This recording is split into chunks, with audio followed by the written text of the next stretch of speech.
We'll wrap up this first week talking about some of the characteristics of Java, learning more about how to create a Java program, and it's very important that we understand the various parts of a Java program, and we'll look at some of the syntax issues that are required. We will not cover section 1.9, which is goes into Java's handling of graphical user interface. We'll basically skip those type of issues in most chapters. Two things we need to understand about Java before we get started. One is the Java program specification. As such, a program specification is the rules regarding the Java programming language.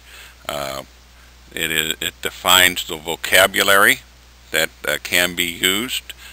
This vocabulary we call reserved words. We'll look at the reserved words on the following slide. It also specifies the syntax and how we build Java sentences and blocks of code and things like that. The Java API, on the other hand, is a library of predefined Java classes. All right, and the Java classes are code that we can use to accomplish certain tasks, so we don't have to reinvent the wheel. It's part of that whole object-oriented methodology we discussed, that the primary focus on object orientation is reuse. And so the Java API contains hundreds of classes, all right, Java code, Java that we can use to accomplish different tasks within our Java program. So we'll be using the API as we learn more about Java and how to write Java programs. We'll also take a look at the API at some point, and we'll discuss how to document your programs in a manner that is very similar to the way the Java API is documented. This is a list of the reserved words in Java. These are all of the words that and the only words that you can use to instruct Java to do something. They are reserved words, which means that you cannot name your program or name other parts of a Java program using these words. You can use these words in combination, however, such as you could name something such as new student. So a reserved word can be part of another identifier, but it can't be an identifier by itself. There are 53 words in that list. There's a couple of them with asterisk, which we don't use programming wise anymore, but we still can't use those as anything in naming. Okay, so they're still reserved. So that means there's a total of 51 words in the Java vocabulary. The yellow are most of the words that we will cover this semester. I think I counted about 30 of those. A couple I see I did not highlight, such as Boolean and int. So you can see we're going to have a very small vocabulary that we'll learn how to use. Well, let's take a look at your first Java program. This listing is called source code. Source code is code that programmers write. This is Java source code, and the majority of this, what you see on the screen, the the stuff in green is comments. Has nothing to do with the Java programming specification at all. The only connection to the programming specification is how do we indicate a comment in a Java program. Comments are very important in your Java programs. You want to make comments to remind yourself or someone who might have to work with your program after you have completed with it. You might want to remind them or tell them about what specific blocks of code are intended to do. What's very important about doing Java comments is the documentation we will see shortly about how you identify your program output or your program to me when you turn it in.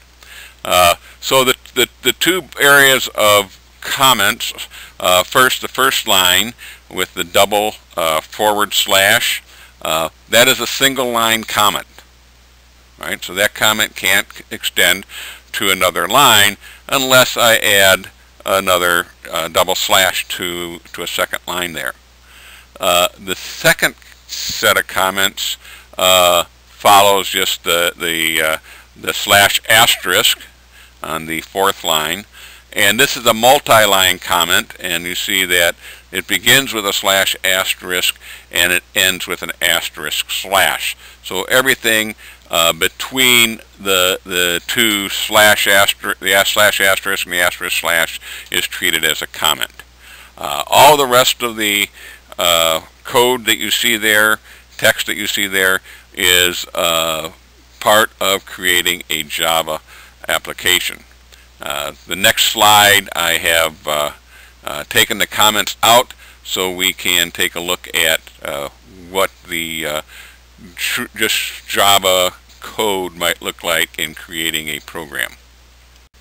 Okay, so here's a little clearer picture of just the Java code. Let me point out first of all that a Java source code file ends in the Java extension. So anytime you are writing source code, you need to save it as a .java file, right?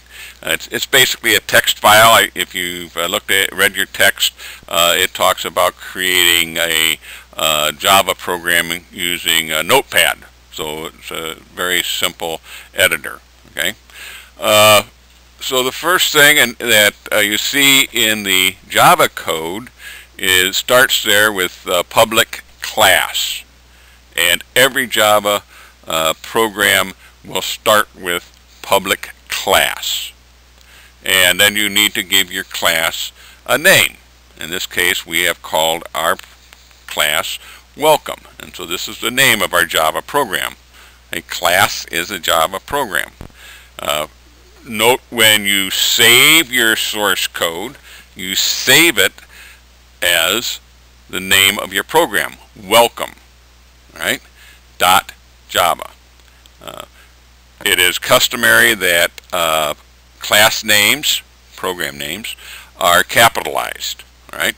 Java is case sensitive, so the name welcome capitalized is not the same. Java doesn't recognize that as the same as welcome, which starts with a lowercase. So we need to be careful about our case and make sure that we follow case. Public is always lowercase, class is always lowercase.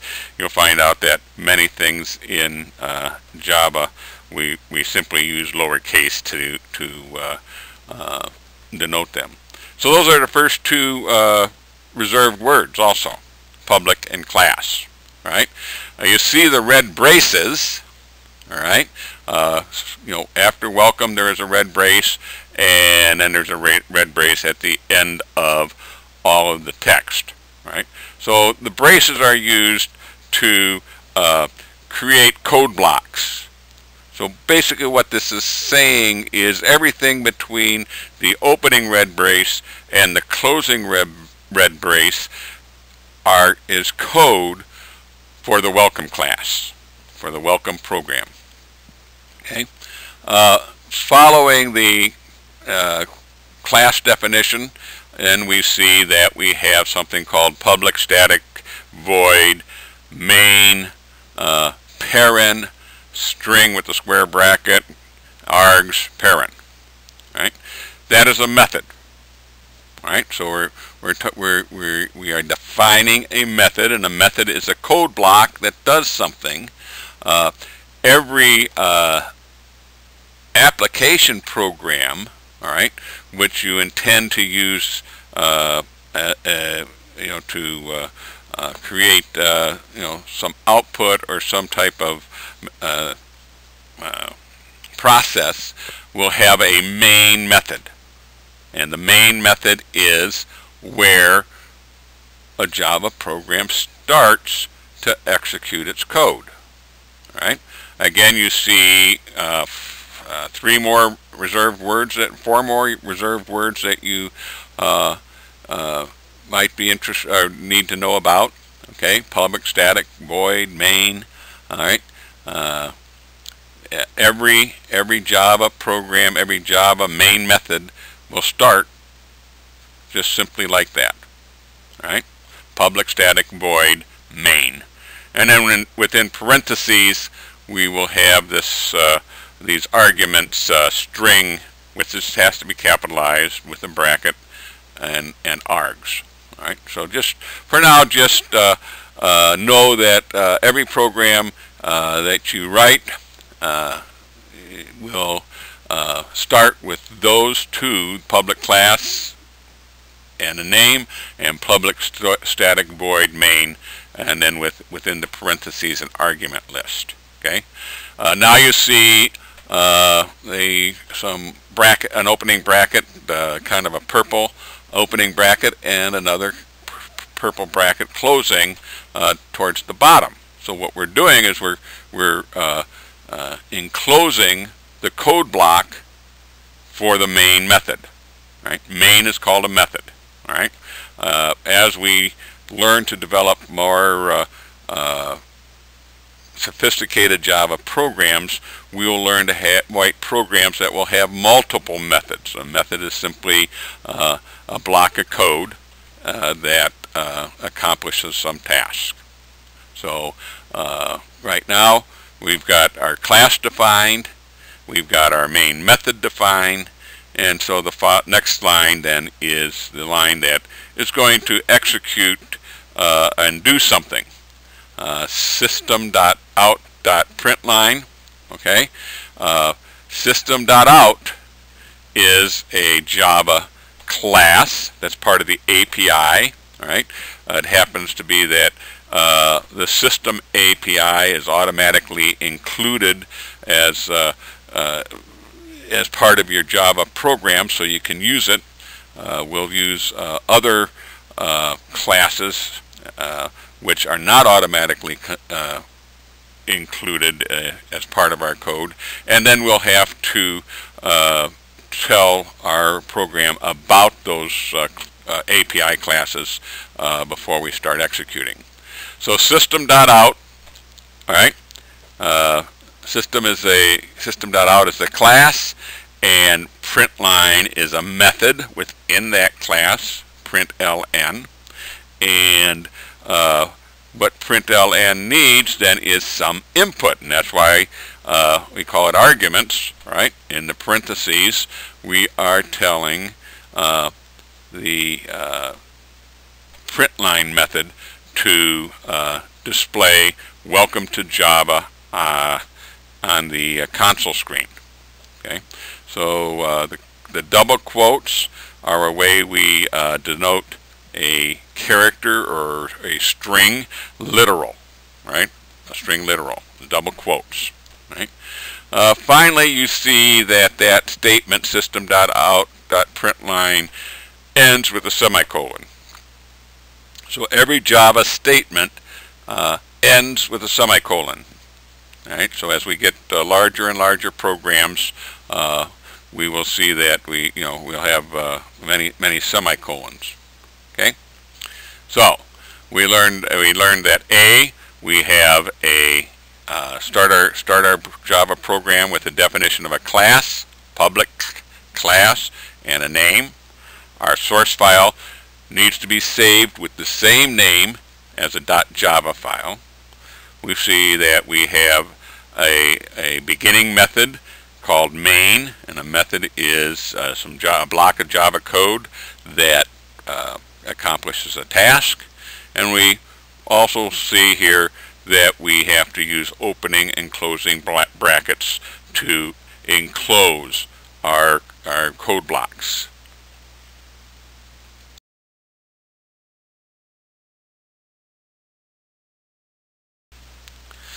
Here is a template that I'd like you to use in beginning to document your programs. Notice that at the beginning of your program source code that have more of a description of you as the author, what exercise it might have been. An important thing is maybe a brief description of what the program is supposed to accomplish, the date you wrote it or completed it, and then a statement, a pledge that you have done this and have not plagiarized any part of it.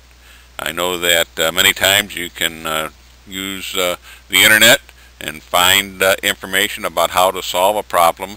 I don't expect you to submit a program that was completely found on the internet.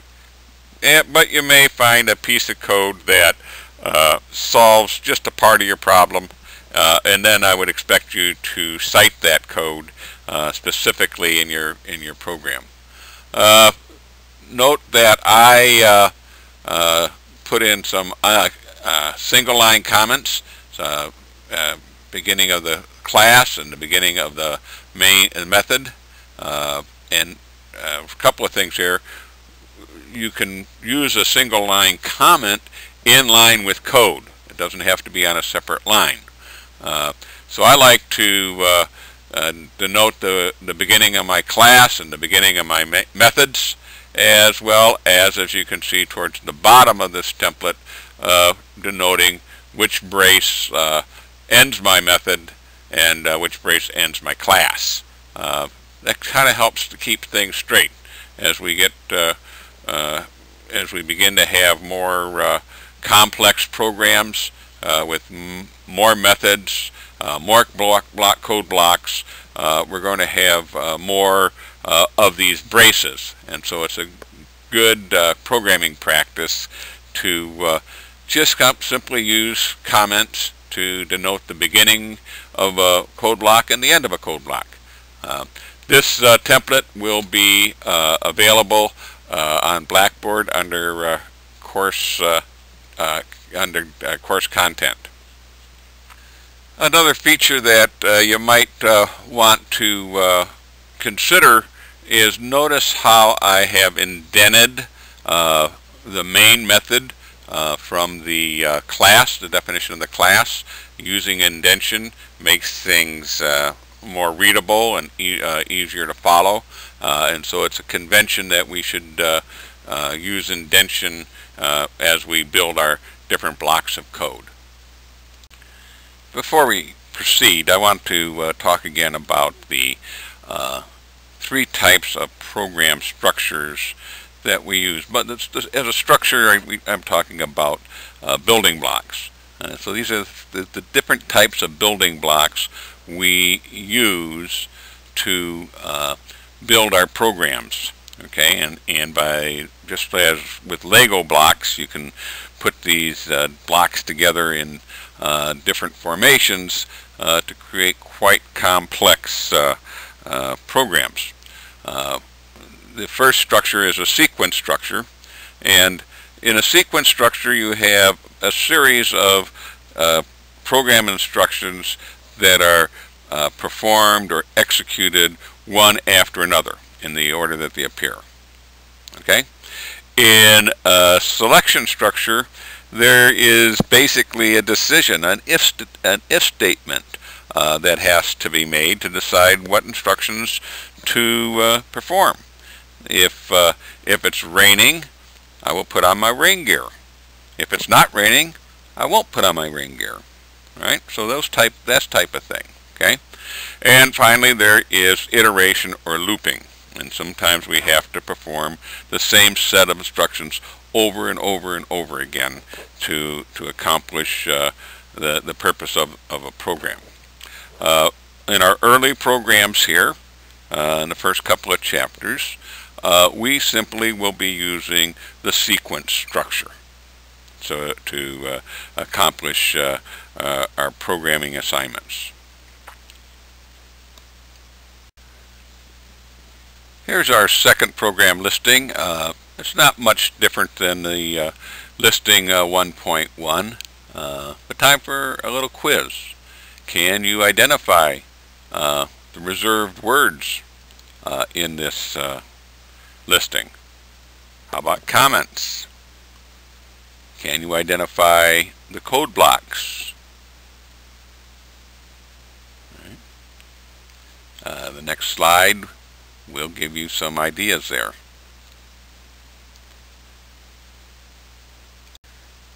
Okay, how did you do? The words that are in blue are reserved words. Right? You might say, well, why isn't system and out and print line reserved words? Those aren't reserved words. Those are words that a programmer who created the system class chose to use for his class, and so consequently, they're not part of the Java language specification. Nor is main a reserved word. Right? Java simply knows that if we have a method in our program called main, then that is where the program should start. Okay, the green is comments. You should have recognized those. All right. We have some code blocks here. The code block for the class is enclosed by the two red braces, and the code block for the main method is enclosed by the purple braces. And main is a method. One of the things to point out here is we have 3 instructions here. You should have been able to figure out that that was a sequence structure. It'll execute those 3 instructions one after another. Notice also the name of my class by convention is capitalized, first letter, welcome 1, and my source code file then should be saved with the same name, welcome 1, spelled exactly the same way, .java. I also practiced some good program conventions by using indentions, so it's a little easier to read. So what happens to our source code after we have created it? We can create it as we pointed out in Notepad. However, in this class we will start out using a program called TextPad, and very quickly we will switch over to the NetBeans IDE.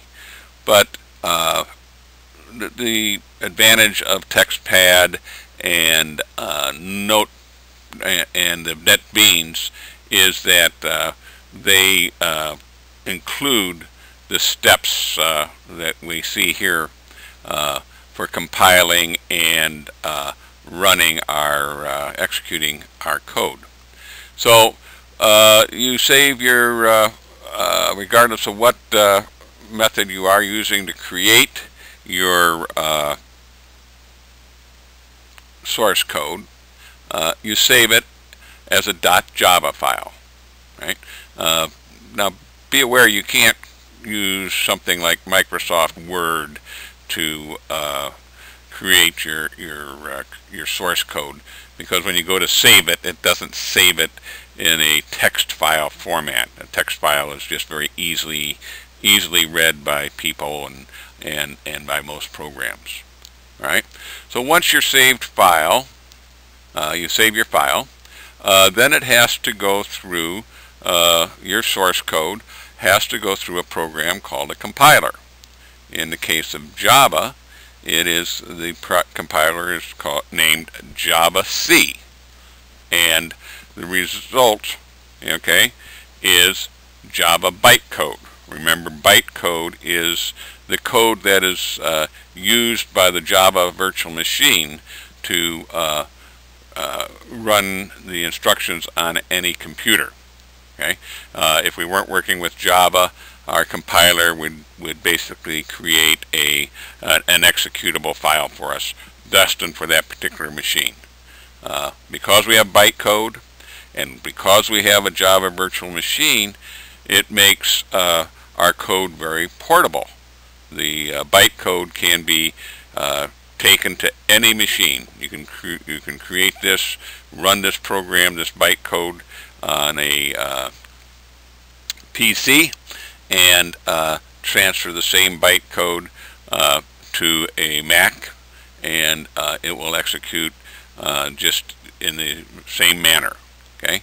Note that the output, okay, file of the Java compiler is called a class. So it's welcome.class. Right. So now that we have bytecode, if we weren't using TextPad or the NetBeans IDE, then we have to be able to run our code. And the way we run the bytecode, is that we invoke or call or run the program that is the Java virtual machine named Java. And we simply tell it which class we need to run. And so in this case, java.welcome, yes, welcome has to be capitalized, but note the .class is omitted from the end, and that's important if you're running a program. Okay, but in this class, TextPad and NetBeans will run our programs, automatically for us. We don't have to worry about what we name them and so forth. This graphic simply brings home the point that Java is a very powerful language. Once we write our source code and compile it into bytecode, as long as another machine has a Java virtual machine, which is a program that is freely available from Sun Microsystems, the program can be used on any computer that has the virtual machine. So it makes it very portable. In the past, if we were writing for different target computers, you had to write for a PC, you had to compile it on the PC, and then you had to take your source code to a Mac and write it. You may have to modify the source code for the Mac and then compile it on the Mac, and then you'd have to take the source code to, say, a mainframe and compile it on make some maybe source code changes again and compile it on the mainframe. This is not true with Java, and this is one of the reasons Java is so popular, is the portability. I can run my programs on virtually any machine. So let's talk about what happens when you execute a program. This little example is called a program walkthrough. So we are going to act as if we're the computer, and this is one way you can test your programs before you compile them to see if you think they're doing the right thing. So the place that the program starts is in line 3. And line 3 is where the Java virtual machine will enter your program. Now that's not an executable statement. It doesn't do anything, but it simply tells the Java virtual machine, okay, where to start. Line 4 is the first executable statement. In fact, it's the only executable statement in this program. And so the byte code that is generated by line 4 would cause the computer, all right, the operating system and the CPU and so forth. Remember, your instructions are executed in the CPU to output a message to the console, which you see down at the bottom of the screen. So it's a very simple process. All right. All right, one last programming example here, and this programming example is just to demonstrate how easily Java can do mathematics. You should be able to recognize and compute the result of the output of this little expression here. The thing in parentheses is called an expression. Note this doesn't have quotes around it. It's not a string, literal, so the arithmetic is evaluated, and the evaluation follows all of the rules of math that you've learned since about 3rd grade. You know, please excuse my dear Aunt Sally. Parentheses are evaluated first, and then within parentheses, multiplication and division, followed by addition and subtraction. We'll have more on the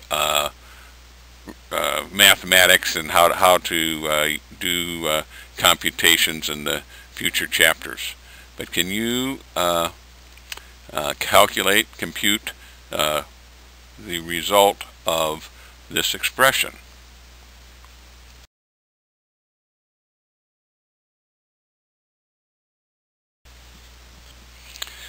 Did you get 0.397 on and on? If you did, you interpreted the instruction correctly. Otherwise, I think you should go back and check your mathematics. When working with programs, you can encounter errors.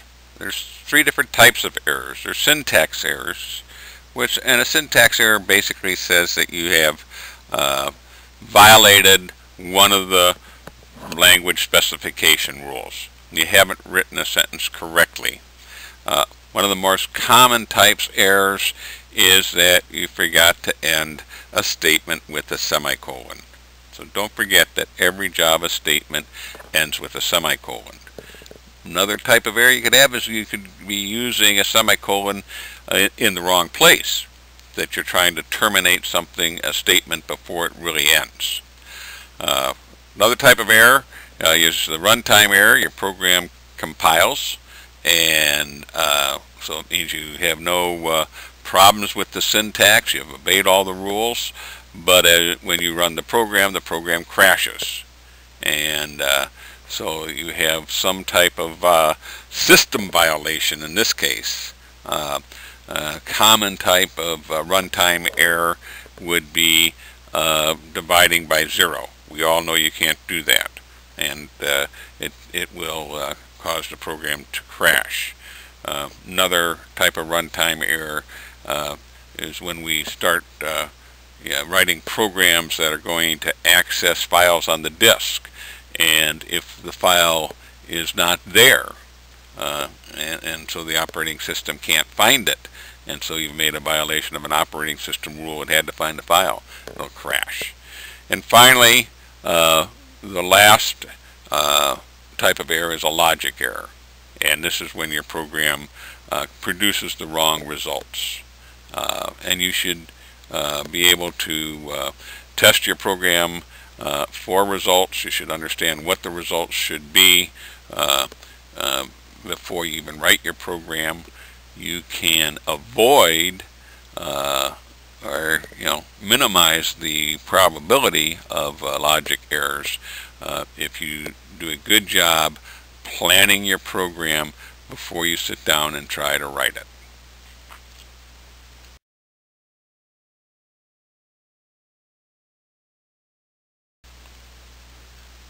Alright, so far we've learned quite a bit about the different parts of a Java program. Let's kind of review some of these.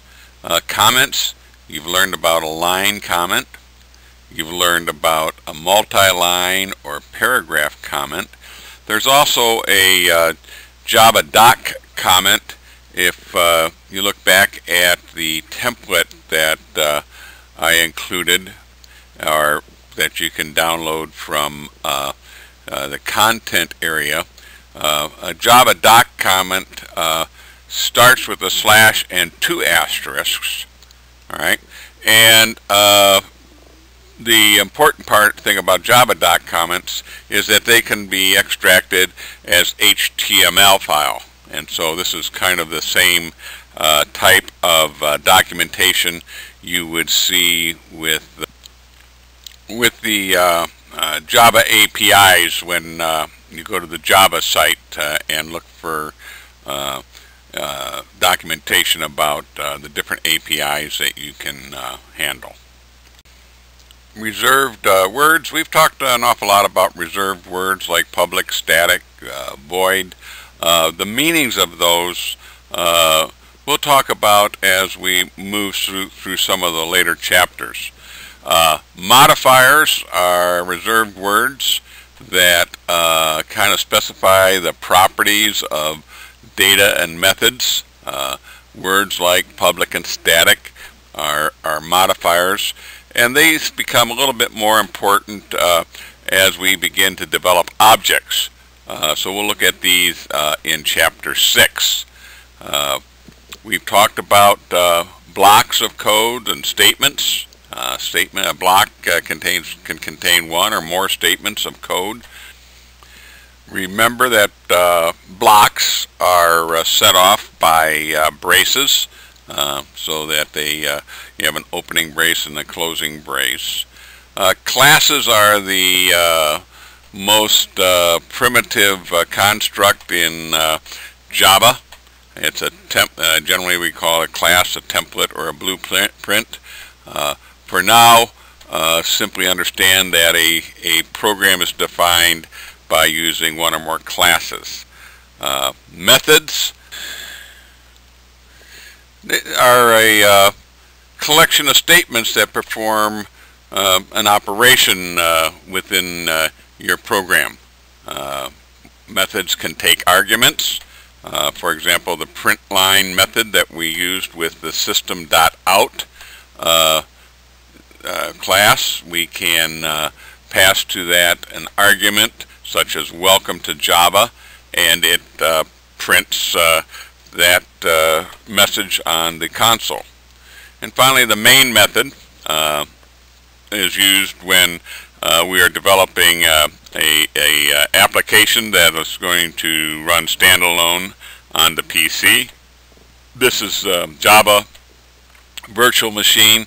Looks for this method to know where to start executing the program.